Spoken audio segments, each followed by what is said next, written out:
This morning on The Dish, Emma Bengtsson of Manhattan's Aquavit, the first Swedish female chef to earn 2 Michelin stars and a semifinalist for this year's James Beard Awards. Not only is she one of the top women in her industry, she's also opening the door for the next generation as the latest Michelin Guide Mentor Chef Award winner. Born in Sweden, she developed a taste for her grandmother's cooking, a taste she now takes great pride in sharing with those lucky enough to get a seat. Do you have the board and the glass jars for the herring? At Manhattan's Aquavit, the kitchen is a symphony of sorts. Come with them in a little pot. With executive chef Emma Bengtsson I'm gonna put this to the side. and her team creating melodic delights rooted in her native Sweden. And while diners may believe it's their view of it all that's priceless, Bengtsson disagrees. It gives everyone who works in the kitchen a sense of happiness, seeing guests devour plates and seeing their work being served and guests looking up to the serving go like, wow. This is like, A response I had time and time again in sitting down with Bengtsson to get a taste. that saltiness with the lemony Starting with some caviar. should hit you perfectly, I hope. Yeah, it does. That works? Part of Aquavit's dining room tasting menu, one of 2 experiences the restaurant offers. 2 herrings, one with no horseradish. The other for the barroom, more traditional Swedish cuisine, including a herring trio, matjes with red onions and sour cream, glassblower, which is pickled, and Bengtsson's personal favorite, mustard, served alongside potatoes and cheese. I love it. I can do that instead of candy or chips in front of the TV at night. I'm sold. Eat a little bit of herring every day. I guarantee you my mother's gonna see this and die because I remember being a kid and I'm like, I don't want that. I'm not touching that. In the dining room, seasonality leads. A grilled lobster accompanied by sunchoke confit with Vendis roe and a dill butter sauce. A seared duck breast served with house-made barley sausage, broccolini, and a Meyer lemon puree. It's the highlight of the season for me during the cold month because it really gives that warmth. In the barroom, a favored status belongs to the Swedish meatballs, an item on the menu even before Bengtsson took over, tweaking them to fit the flavor profile she grew up with. Am I tasting a little of what your mom or your grandmother might have done with your meatballs growing up? Yes, definitely. We have a lot of Swedish who comes and some of them go like, well, they're not as good as my grandma. But then some of them go like, please don't tell her, but these are better. Bengtsson was raised in a small town in the Swedish countryside, cooking alongside her grandmother. But her early aspirations were outside the culinary sphere. Did I read this correctly? You wanted to be a fighter pilot? I did, yeah.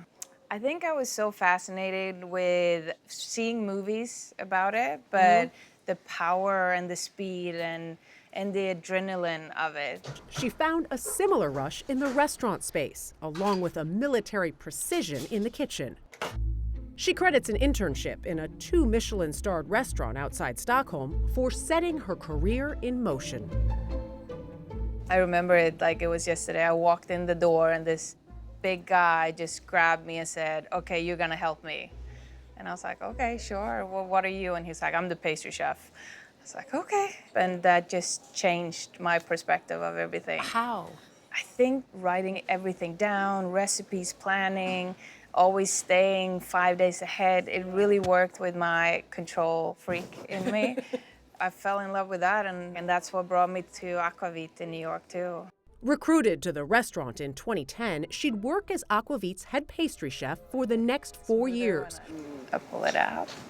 creating desserts that are still on the menu, like this princess cake, sponge cake with layers of raspberry jam, vanilla pastry cream, and whipped cream covered in marzipan. So crazy good. And I'm going to finish the whole thing. I'm just trying to pretend like I'm not going to.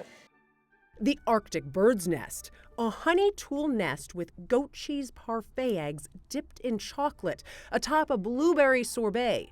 There are chocolate branches, gold leaves, and to finish, a sprinkle of yogurt snow. It took almost a year to create, But an even bigger challenge came in 2014 when Bengtsson was asked to take over the kitchen. So when they first asked, you said, No. "Are you crazy?" Why not? I live in this world where I'm still just a small town girl, I think, and never thought of myself as someone who could do it or get there.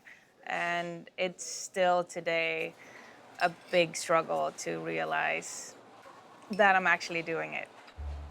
6 months after temporarily taking over, Aquavit earned a second Michelin star, making Bengtsson just the second woman in the U.S. with 2. 10 years later, both she and those stars remain. To your hotel.